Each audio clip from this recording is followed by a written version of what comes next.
All right, welcome to part 3 of how to fish your spin pole in Montana. If this is the kind of content you're interested, you're in the right place. We're going to talk about how not to wade around this stream here. This is Rock Creek, very famous trout stream in Montana. Treacherous wading, slippery rocks, crawling all over these boulders. You'll see me fishing around when I put on the GoPro and do some demonstration here. But if you want to learn about how to fish flies on your spin pole, you're in the right place. Today we're going to talk about the third different way of fishing boulder-strewn streams like this, where you want to fish in the pockets, behind the boulders, the streamers behind the pockets, in front of the boulders, and you want to be getting your flies down on the bottom and hold them there for as long as possible and not having it just swing right out. But you don't want to do it with a whole lot of wading. You're like me. You don't want to climb all over these boulders and fall down and bang your knees and stuff. So I'm going to show you how to fish flies on your spin pole with a bobber here on Rock Creek. So when you come to Montana, you can do it just like I am and cut down on the stress of banging your legs and knees and climbing through all this stuff along the bank. So the simple setup I got today is a jig stone. Now, if you go on my store, fishfinderjigs.com, you'll see 3 sizes of jig stones. You'll see the small, the medium, and the large. Here's a medium guy right here. And there's one just a little bit bigger than that. All those work underneath the bobber. And so all I have is my braid. Just like all my other setups, my braid with the double uni. I have some 10-pound fluorocarbon right here. And I have the bobber, the line on the braid, the whole thing looped through the bobber 3 times, maybe 4 if you like it. Allows me to slide it up and down on there. I come down to a little splitty, not too far down below the bobber, maybe about a foot. And then I've got my small jig stone. Now the cool thing about the small jig stones, they're not expensive. They're easy to tie. I show you how to tie them on my channel. We'll get into a bit more detail of that in a different video. But you can have kind of a whole different range of sizes and colors of these things. You can have different legs, different color heads, all different kinds of stuff. I'll show you how to do that in another video. But it allows you to just work these pockets like this one you see behind me here. Behind that boulder out there, where I can stand right here and just land my bobber out in that, behind that big rock. And it's just going to swirl around and work in there.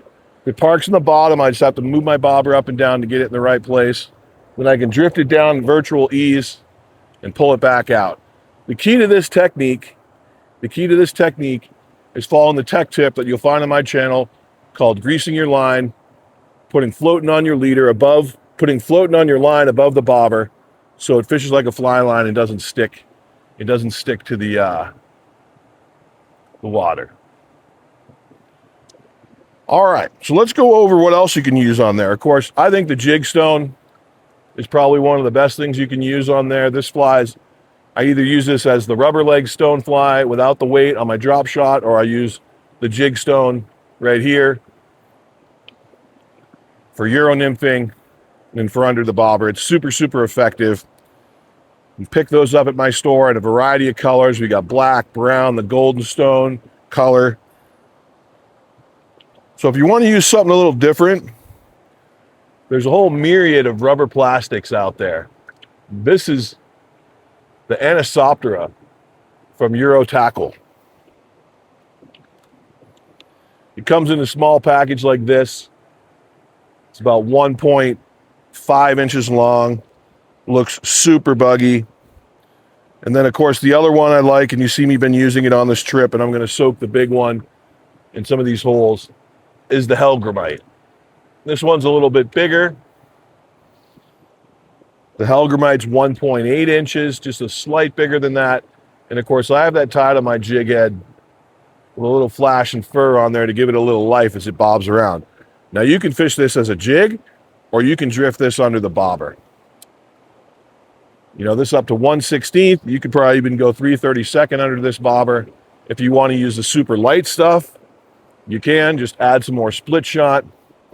And some of the other stuff you could be and should be using, and I'll switch to that later today probably. Stuff like the San Juan worm, And I don't have mine out here right now, but the small caddis pupa, like the EATT caddis, you can put those as a trailer off of that. Just tie off the back of that hook about 15, 16 inches. Put both of those flies on a piece of 5X, 4X or 5X. Drift it right off the back of that. It's a little shallow, so I don't want to be playing with that just yet. I'm just going to go with what I think super productive is this jig stone. Tons of stone flies out here. And so the key is going to be cast out there, get the slack up and get the line go right to your bobber and let that bobber just work around in those pockets and see what happens. You can fish some of the riffles and all the other stuff. With the weight on there, I'd probably go 1.5 times the depth, maybe a little less, 1.25 times the depth. So if it's 3 feet, you're adding on maybe a little bit more, you know. Another foot, 3 foot's probably going to be 3-4 feet's going to be probably the max. You're going to want to be fishing with the bobber without it sliding around as far as the casting goes. So this is for water that's probably 3 foot and under. But you can basically fish anything you want. You can put the fish finder jig. You can put a soft plastic rubber bait fish, kind of with the tail going like that, underneath this, and just let it drift.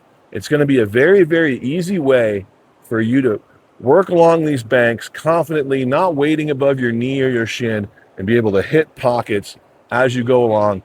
Confidently put the bait where it needs to be and hold it there, right? A lot of times with your fly rod, you get it out there, then it wipes away. Get it out there again, it wipes away. That's because most of your stuff is landing on the surface current. The surface current's the fastest. The slowest currents are at the bottom. So if you can just get your bobber out there on the top with a very thin line like this braid and wait to pull it down and hold it in there for just that second or two longer, or maybe 5-10 seconds, as you'll see how good this works. Let it work around those pockets. You'll be able to fish your favorite stonefly that I'll teach you how to tie, or you can pick up at my store behind all these rocks. So I'm going to switch over to the chesty. I'm going to poke around out here, show you guys how I do it. Thanks for watching.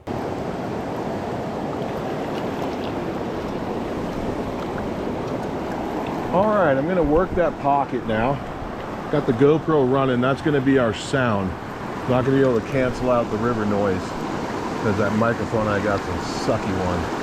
But I'm going to work that pocket right here with the bobber, just like I talked about. Put you guys here on the rock so you can have the beautiful scenery and watch me fish.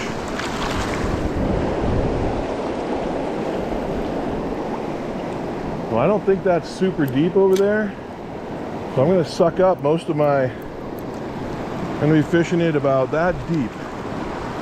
You guys can see that. That's probably about maybe 25, 30 inches. Probably 1.5 times the depth. Right over there into the mix. Watch that bobber. A little bit hard to see because it's the clear one, but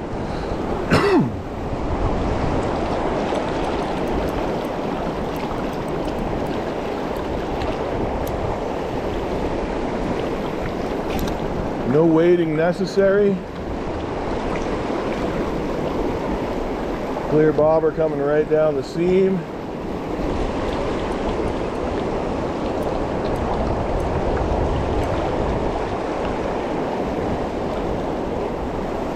Slight little tangle there. Come on, twist out.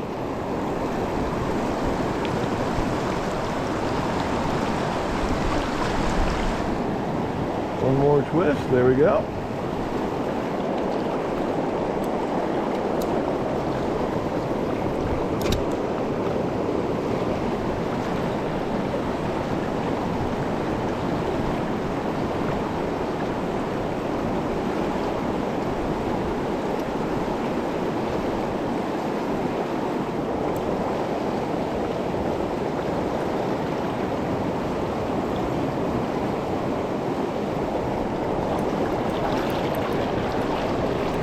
Get a little further over there and try and get it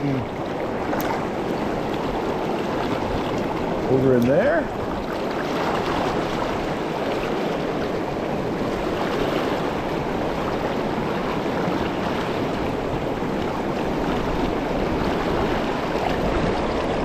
Just sitting right in there.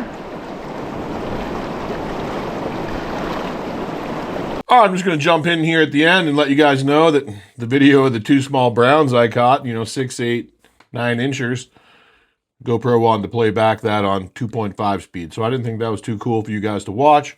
You see what's going on there. It's very, very effective technique to deliver any one of your favorite flies there out to that boulder field you can't get to without waiting and falling in a couple times. So what I've done is, you saw me flash it up there. You can go to my store. I put together a kit that contains all 3 of the jig stones. So the large, the medium, and the small, like you saw in the video there. And you can pick it out with either, the orange bobber or the clear one, whichever one you guys like. This one, I catch a lot of fish on this. Don't be afraid that the fish are going to spook by this. They could care less about this. It's easier to see, but if you're worried about it and you want to have a clear one, I got it with the clear one too.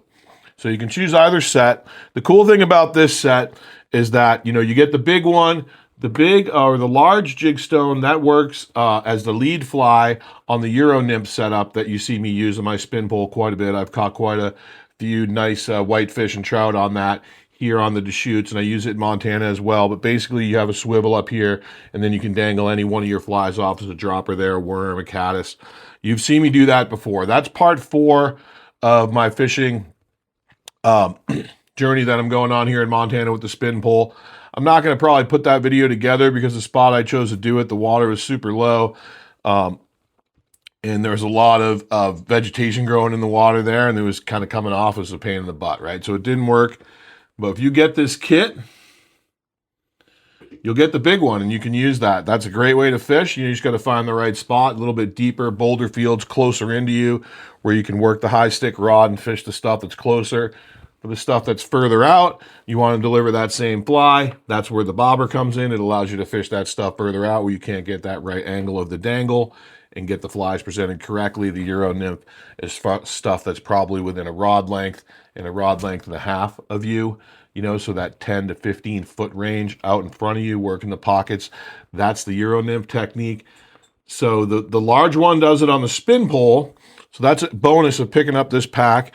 And then if you pick up the pack, you also get the medium and the small. Like I said, the medium and the small both work on your regular fly rod under an indicator, or I like to use the medium, and I'll put some videos out on this. I use the medium as the lead fly on my Euro nymph rod. It's really simple. You can have a ton of these things, different colors, different legs, different head colors.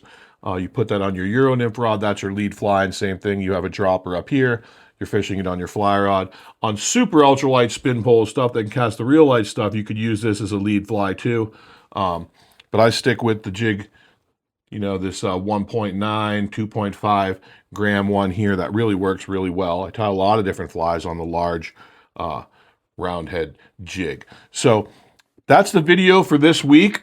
I wanted to get you guys primed up for just summertime pocket fishing, where you can work behind those boulders real simply with a bobber and the jig stone. I wanted to have the stuff available on my store so you could pick it up if you're one of the customers that's really liking the stuff that I'm putting out. I appreciate that. I appreciate those of you that have stopped by, checked it out, made a purchase, or even just checked it out. Of course, there's some awesome shirts over there like this killer brown trout. You'll be seeing some nice brown trout in my videos coming up. I did some small stream fishing. So thanks for sticking with me. Thanks for tuning in today. I truly appreciate your time. I'll see you out there on the river.